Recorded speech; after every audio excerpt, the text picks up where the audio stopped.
Audio Jungle। आदरणीय अध्यक्ष जी, ये बात समझ में आ गई कि विपक्ष इस बिल से सकते हुए हैं, परेशान हैं और इसीलिए वो कुछ ना कुछ बहाना ढूंढ रहा है।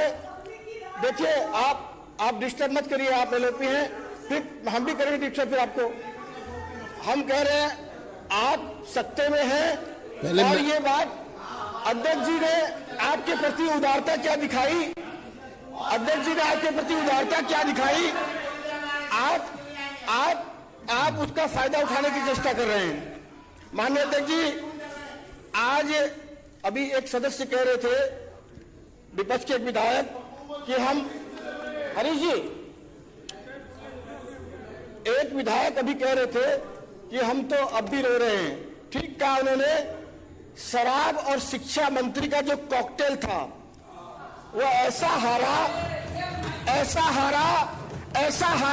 कि वो अब तक रो रहे हैं। और आज हम सिर्फ एक बिल पास नहीं कर रहे, आज हम उन लाखों माँ बाप के आंसुओं का जवाब दे रहे हैं। ये सिर्फ एक बिल नहीं है, ये लाखों माँ बाप के आंखों के आंसू पोंछने का काम माननीय रेखा गुप्ता जी की सरकार कर रही है। ये लाखों बच्चों के भविष्य का विषय है, जिनके बच्चे पिछली सरकार में नाकामी और लापरवाही के कारण शिक्षा से वंचित रह गए। पिछले 10 वर्षों में क्या नहीं हुआ ये गिनना मुश्किल नहीं, क्योंकि कुछ हुआ ही नहीं तो गिनना क्या। सरकारी स्कूल में पढ़ रहे लाखों बच्चों के भविष्य के साथ खिलवाड़ होता रहा। मैं नॉर्थ ईस्ट डिस्ट्रिक्ट दिल्ली से आता हूं अध्यक्ष जी। नॉर्थ ईस्ट डिस्ट्रिक्ट में 1,32,000 बच्चे हैं जो पढ़ रहे हैं स्कूलों में और 48 सरकारी स्कूल हैं बस। अब आप हिसाब लगाइए क्या दुर्गति इन लोगों ने करके रखी हुई थी। भेड़ बकरियों की तरह इन्होंने बच्चों को क्लासरूम में ठूस रखा था। मेरे यहां पिछले जब मैं सरकार इनकी थी तब मैंने 5 बार यह विषय सदन में उठाया। भजनपुरा में थाना के सामने स्कूल थे, जन कल्याण स्कूल, उस स्कूल में ओटा केबिन में ये पढ़ते रहे। आज तक वाले डीडी न्यूज वाले गए तब इन्होंने उसको उठा के एक दूसरे स्कूल में ट्रांसफर कर दिया, फिर तीसरे में ट्रांसफर कर दिया। उन बच्चों को किराएदार की जिंदगी बना दी इन लोगों ने। और ये किसी भी सभ्य समाज के लिए एक आपदा से कम नहीं है। मुस्तफाबाद में एक बार गया मैं, जो अभी वर्तमान हमारे मोहन सिंह बिष्ट जी की विधानसभा है। मैंने दुनिया का एक अजूबा दृश्य देखा। एक क्लास में 2 तरफ 2 दीवार में अलग अलग बोर्ड लगा हुआ था। आधे बच्चे का मुंह इस तरफ, आधे बच्चों का मुंह उस तरफ, पार्टीशन भी नहीं था और बच्चे दोनों क्लास में पढ़ रहे हैं। क्या दुर्गति आपने करा दी, जबकि शिक्षा के नाम पर आप पूरी दुनिया में ढोल पीटते रहे, सिर्फ विज्ञापन में स्कूल बनाते रहे और विज्ञापन में शिक्षा के नाम पर अपनी मार्केटिंग बेचते रहे। बच्चों को 2-2 घंटों के शिफ्ट में ट्रांसफर कर दिया, अल्टरनेट ग्रेड में ट्रांसफर कर दिया और फिर कहते हैं हम वर्ल्ड क्लास शिक्षा वाले हैं। ऐसी शिक्षा आप लोगों को दिल्ली वालों ने दी कि आपको अगले कई दशकों तक याद आएगी, अगले कई दशकों तक याद आएगी। हकीकत में गरीब और मध्यम वर्गीय परिवार का बच्चा प्राइवेट स्कूलों के गेट पर धक्के खाता था। एडमिशन के नाम पर शोषण, खुला शोषण, फीस के नाम पर लूट की खुली छूट और शिकायत करने पर बच्चों को टारगेट किया जाता था। मैं तो धन्यवाद देता हूं मंत्री जी, मैं देख रहा था 16 नंबर पॉइंट पर कि अब किसी बच्चे को अगर टारगेट किया गया तो स्कूल को 50,000 रुपया जुर्माना देना पड़ेगा पर स्टूडेंट पर केस के हिसाब से। माननीय अध्यक्ष महोदय,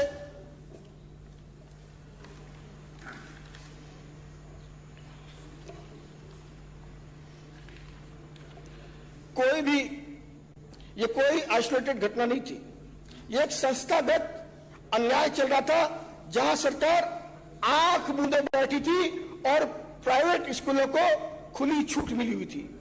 एक ही साल में 3-3 बार फीस बढ़ाई गई। अब तो मैं धन्यवाद दूंगा आदरणीय रेखा गुप्ता जी को और आदरणीय आशीष सूद जी को, जिन्होंने इसमें तय कर दिया कि फीस सिर्फ 3 साल में एक बार ही बढ़ाई जाएगी। यह दिल्ली के बच्चों के भविष्य के लिए एक अच्छा कदम है। और माँ बाप की जेब से पैसा निकाला गया, किसी की कोई जवाबदेही नहीं। माँ बाप जब स्कूल प्रशासन से सवाल पूछते थे तो जवाब नहीं, धमकी मिलती थी। और आर्थिक शोषण सिर्फ नहीं था, ये मानसिक उत्पीड़न भी करते थे और सरकार उसमें अपनी सहभागिता कर रही थी। लेकिन आज का दिन ये शिक्षा क्रांति का, बदलाव का प्रतीक का दिन है, जो ये बिल हम सदन में लेकर के आए। पुराना कानून कोई कानून नहीं था, यह एक ऐसा कानून है जो न्याय को रिस्टोरेशन का काम करेगा। और आप लोगों ने तो इससे भी ज्यादा हद कर दी। मुझे याद है ये कोविड काल में, क्योंकि शिक्षा मंत्री, अध्यक्ष जी 2-3 मिनट तो इसमें से फालतू आ रहे हैं क्योंकि वो पहले इसमें हर्डल्स में हो गए, इसलिए ज्यादा आ रहे हैं। उनको मैंने काउंट कर लिया जी, मतलब उनको डिलीट करके घंटी बजेगी। शराब और शिक्षा का ऐसा कॉकटेल था कि जय भीम मुख्यमंत्री प्रतिभा विकास योजना में 145 करोड़ दलित बच्चों का पैसा खा गई है। फर्जी एडमिशन, फर्जी नाम से बिलिंग, दलित, गरीब, पिछड़े, वंचित लोगों की ये आम आदमी पार्टी की सरकार ने दारू के ठेके घोटालों की तरह, जैसे पहले क्लासरूम का घोटाला किया शिक्षा में, इन्होंने गरीब बच्चों के पैसे खा गए।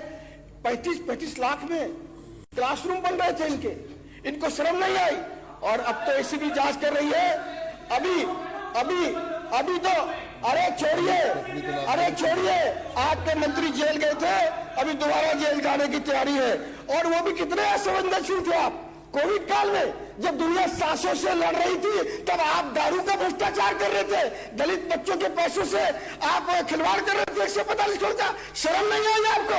इसीलिए दिल्ली की जनता ने आपको बाहर बैठाने का काम किया है। कोविड काल में भ्रष्टाचार का षड्यंत्र करती आपकी सरकार कट्टर भ्रष्ट और बेईमान सरकार थी। और आप तो जिनका घड़ियालियों आंसू बहाते ना अम्बेडकर जी के नाम पर, बाबा साहब अम्बेडकर भी रो रहे होंगे कि कैसे ये घड़ियालियों आंसू बहाने वाले लोग हमारे गरीब दलित बच्चों का पैसा खाने का काम भी और गुनाह भी कर रहे हैं। अब मैं मंत्री जी को धन्यवाद करता हूं कि फीस हर 3 साल में एक बार तय की जा सकेगी, वो भी जांच और अनुमोदन के बाद। अब स्कूल की ऑडिट रिपोर्ट, खर्चे का पूरा विवरण सार्वजनिक करना अनिवार्य होगा। सबसे क्रांतिकारी बात यह है कि डिस्ट्रिक्ट की अपील कमेटी और रिवीजन कमेटी बनाई जा रही है और उन्हें सिविल कोड जैसी शक्तियां दी गई हैं। इन समितियों को यह अधिकार भी होगा, किसी भी गवाह को तलब कर सकेंगे, शपथ पर पूछताछ कर सकेंगे, दस्तावेज मांग सकेंगे, साक्ष्य हलफनामे स्वीकार कर जांच कर सकेंगे। और सीधी भाषा में कहूं तो अब ये समितियां पूरी कानूनी ताकत के साथ काम करेंगी ताकि किसी भी स्कूल की मनमानी पर तुरंत और निर्णायक कार्रवाई हो सके। मैं इस बिल का आदरणीय आशीष सूद जी जो शिक्षा मंत्री है उनका धन्यवाद भी करता हूं। आदरणीय मुख्यमंत्री रेखा गुप्ता जी के मार्गदर्शन में जो शिक्षा बिल आया है इसका पूरा समर्थन करता हूं। यह बिल दिल्ली के बच्चों, अभिभावकों और ईमानदार शिक्षकों की जीत है, दिल्ली वालों की। धन्यवाद। जय हिंद, बहुत बहुत धन्यवाद।